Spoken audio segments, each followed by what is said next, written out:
कबीर साहब का भजन। सुनता नहीं धुन की खबर, अनहद का बाजा बाजता। बाहर मंदिर में बज रहे घंटों को सुन रहे हैं, गुरुद्वारे में बज रहे शब्द को सुन रहे हैं, मस्जिद से आ रही अजान की आवाज सुन रहे हैं। कबीर साहब कहते हैं बाहर सुने तो क्या हुआ, असली खबर तो सुनी नहीं भीतर की। भीतर से परमात्मा पुकार रहा है, अनहद का बाजा बाजता। असली बात वहां है। आपने कठोपनिषद की वह कहानी सुनी होगी, बचपन में पढ़ी होगी, अक्सर बच्चों की किताबों में रहती है कि नचिकेता का बाप नचिकेता पर नाराज हो गया और उसने गुस्से में कहा कि तुझे यमराज को देता हूं। वो छोटा बच्चा पहुंच गया यमराज के द्वार पर। यमराज की पत्नी ने कहा कि यम बाहर गए हैं, तू विश्राम कर, भोजन कर। लेकिन नट उस बच्चे ने कहा कि नहीं, पहले जिस काम से आया हूं वह काम पहले हो जाए। भोजन बाद में लूंगा, विश्राम बाद में करूंगा। ना वो सोया, ना उसने भोजन लिया। 3 दिन बाद यमराज आए। उनकी पत्नी ने बताया कि यह छोटा लड़का 3 दिन से बैठा हुआ है आपके आने की प्रतीक्षा में। यम बहुत प्रसन्न हुए उसकी लगन देखकर, उसकी निष्ठा देखकर। वो कहा कि इन 3 दिनों की तेरी तपस्या के लिए तुझे 3 वरदान देता हूं, मांग। क्या मांगता है? उस छोटे से बच्चे ने कहा कि मैं ना समझ हूं, आप अनुभवी हैं, समझदार हैं, जो देने योग्य हो आप ही दे दीजिए। मुझ में इतनी भी समझ नहीं है कि क्या मांगने योग्य है। यमराज ने उसे काफी प्रलोभन दिए। कहा कि तू लंबी उम्र का वरदान मांग ले। पर उस बच्चे ने पूछा कि क्या लंबी उम्र मिल जाएगी, हजारों लाखों साल की, उसके बाद आपके दूत मुझे लेने कभी नहीं आएंगे? यम ने कहा नहीं, अंत में तो मृत्यु होगी ही, मरना तो पड़ेगा, चाहे कितनी ही लंबी उम्र जी ले। तो उस बच्चे ने कहा फिर इसका लाभ क्या होगा? बड़ा मुश्किल सवाल। यमराज भी उत्तर ना दे सके। लाभ तो कुछ नहीं होगा, अंत में मर ही जाना है।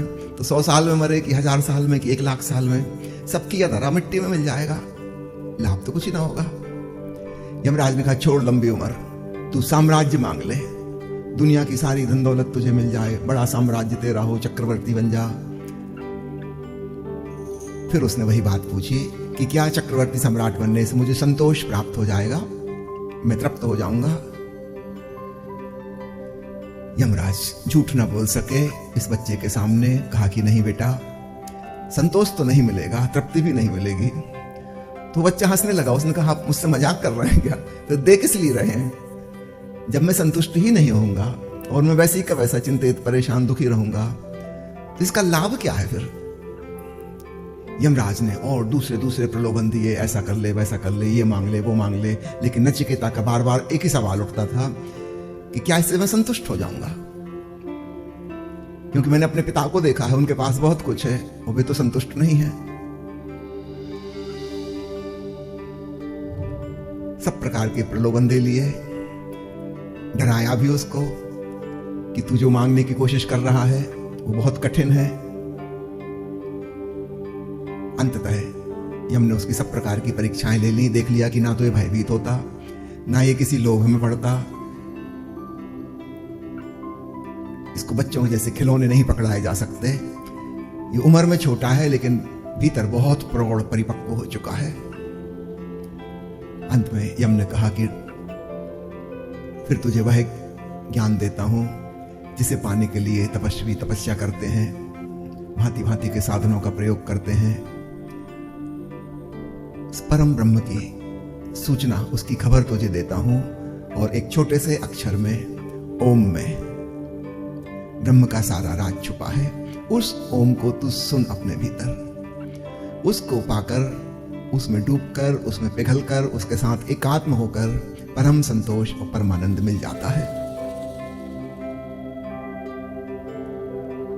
मैंने भी बचपन में यह कहानी पढ़ी थी, लेकिन ये बाद वाला हिस्सा मुझे स्मरण नहीं आता। बाकी की कहानी तो याद है कि नचिकेता यमराज। लेकिन वास्तव में यमराज ने क्या दिया? कहानी तो कहानी है, ना तो कभी कोई यमराज हुए हैं, ना कोई नचिकेता हुए हैं, लेकिन कहानी इसलिए गढ़ी है ऋषि ने, उसके माध्यम से वह ओंकार की महिमा स्थापित कर सके। लाखों साल की उम्र से ज्यादा मूल्यवान, चक्रवर्ती सम्राट होने से ज्यादा मूल्यवान, हर चीज से ज्यादा कीमती, तो कहानी के द्वारा केवल उसकी महत्ता को स्थापित किया गया है।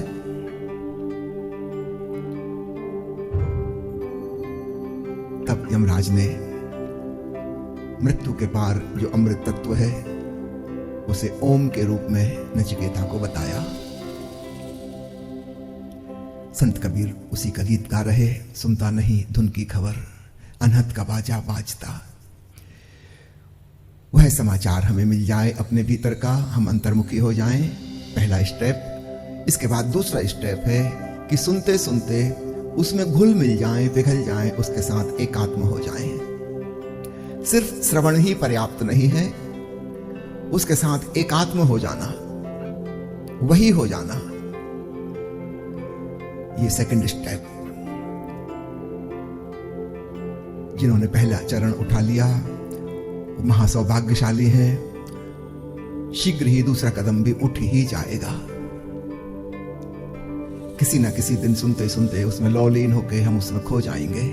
हम बचेंगे ही नहीं, अहम विदा हो जाएगा, केवल ब्रह्म ही शेष रहेगा। ये जो भीतर अनहद की धुन बज रही है, बिन बाजा झंकार, इसको उपनिषद और वेद के ऋषियों ने प्रणव कह के पुकारा है। प्रणव का मतलब इतना ही होता है धुन, ध्वनि, आवाज।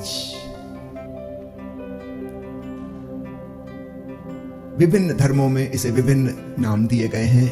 उदाहरण के लिए जैन धर्म में इसको जिनवाणी, दिव्य ध्वनि, अपूर्व श्रुत कहा जाता है। अपूर्व श्रुत यानी जिसको पहले नहीं सुना, अपूर्व।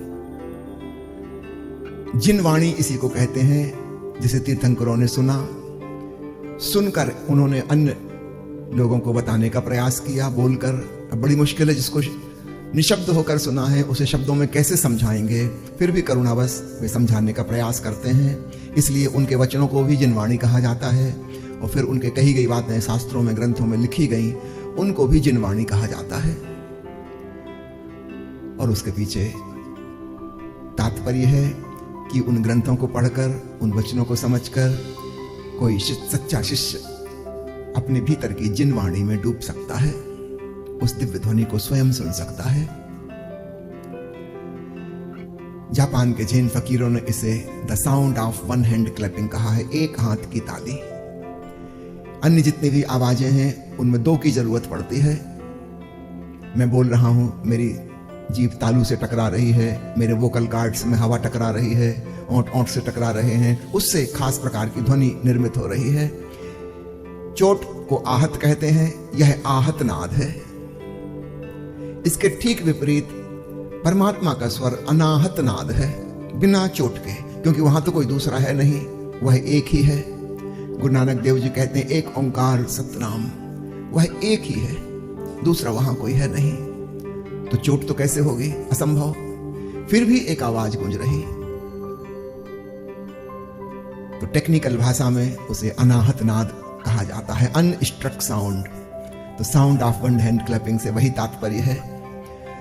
अनाहत का ही अपभ्रंश धीरे धीरे हो गया अनहद। सूफियों ने इसका खूब इस्तेमाल किया है। अनहद में वह भाव तो है ही अनाहत का, एक और नई भाव भंगिमा उसमें आ गई जिसकी कोई हद नहीं है, बेहद, असीम, ना कहीं से शुरू होता ना कहीं समाप्त होता, अनहद, बेहद। भीतर का वह सूक्ष्म संगीत अनहद है। उसकी धुन कुछ कुछ ऐसी है जैसे कोई ओम कह रहा हो, या राम राम राम राम जल्दी जल्दी जप रहा हो, धीरे धीरे राख हो जाए और अंत में केवल माँ ही शेष बचे, और एक हमिंग साउंड, गुंजार ध्वनि, जैसे फूलों के आसपास भौरे मंडराते हैं वैसी आवाज शेष बचे। जैसे रात के सन्नाटे में झिंगुर बोलते हैं और हल्की सी सूक्ष्म आवाज आती है, उससे मिलती जुलती, या कहो पत्तों की सरसराहट जैसी, या दूर कहीं नदी की कलकल ध्वनि हो रही, हम बहुत दूर से सुन रहे हैं।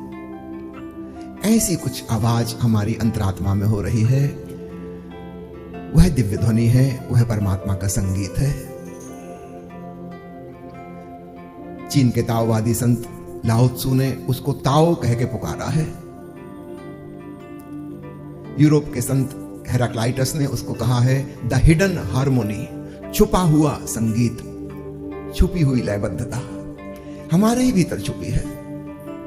हम थोड़े से सजग हो जाएंगे, हमें उसका एहसास होने लगता है।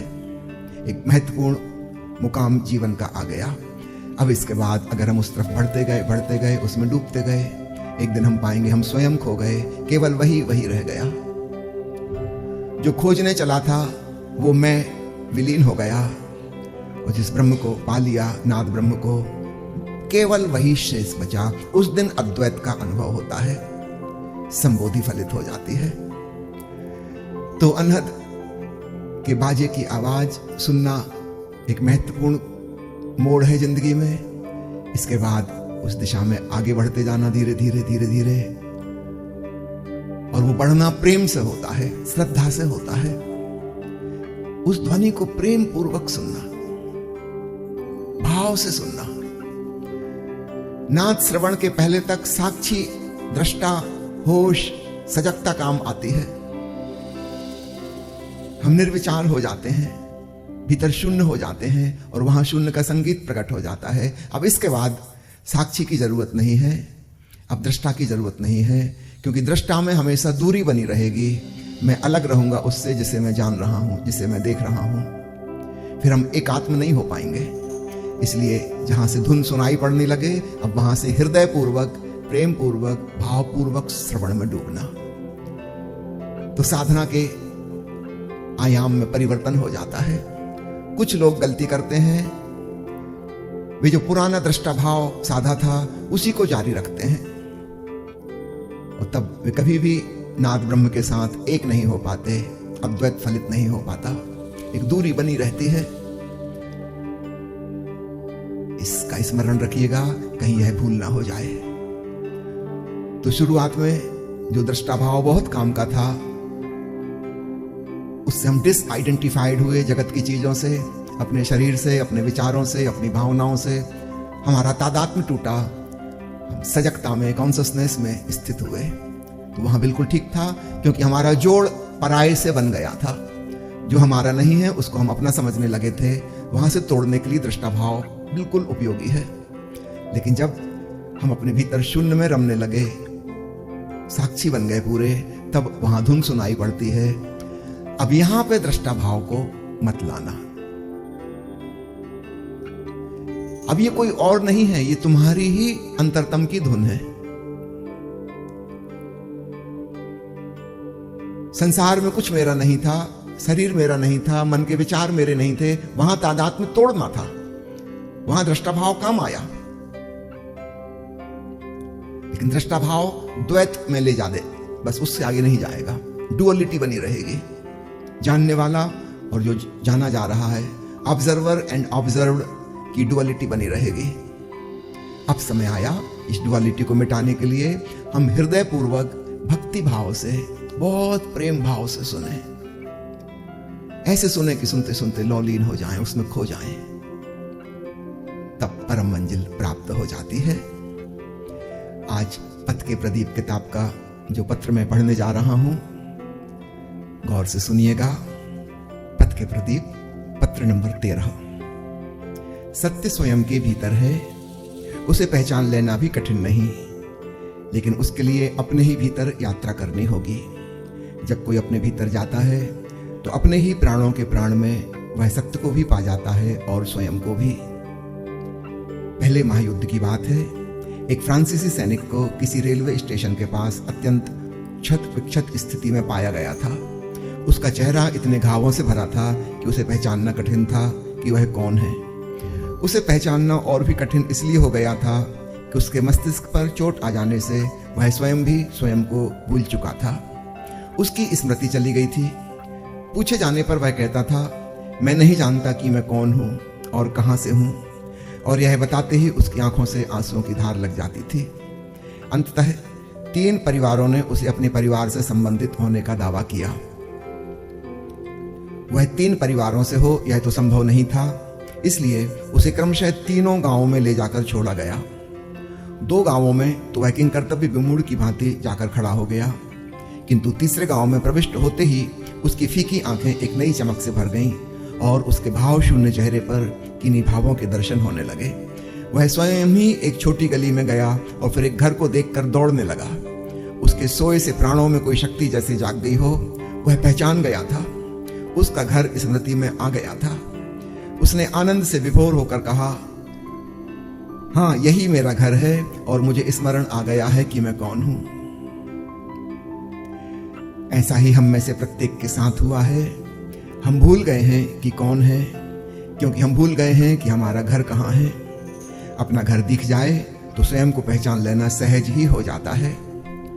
जो व्यक्ति बाहर ही यात्रा करता रहता है, वह कभी उस गांव में नहीं पहुंचता जहां की उसका वास्तविक घर है, और वहां न पहुंचने से वह स्वयं तक ही नहीं पहुंच पाता है।